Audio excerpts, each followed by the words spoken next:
యెహోవా నన్ను బాధించువారు ఎంతో విస్తరించి ఉన్నారు.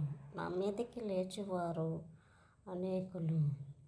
దేవుని వలన అతనికి రక్షణ ఏమీయూ దొరకదని నన్ను గూర్చి చెప్పువారు అనేకులు.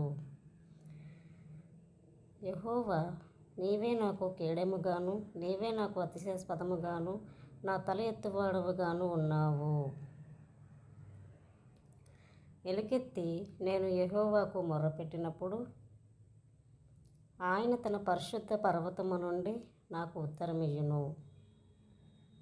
యెహోవా నాకు ఆధారము కావున నేను పండుకొని నిద్రపోయి మేలుకొందును. 10,000 మంది దండెత్తి నా మీదకి వచ్చి మోహరించినను నేను భయపడను. యెహోవా, లెమ్ము, నా దేవా, నన్ను రక్షింపుము. నా శత్రువులందరినీ దవడ ఎముకల మీద కొట్టువాడవు నీవే. దుష్టుల పళ్ళు విరగగొట్టువాడవు నీవే. రక్షణ యెహోవాది, నీ ప్రజల మీదకి నీ ఆశీర్వాదము వచ్చును గాక. ఆమేన్.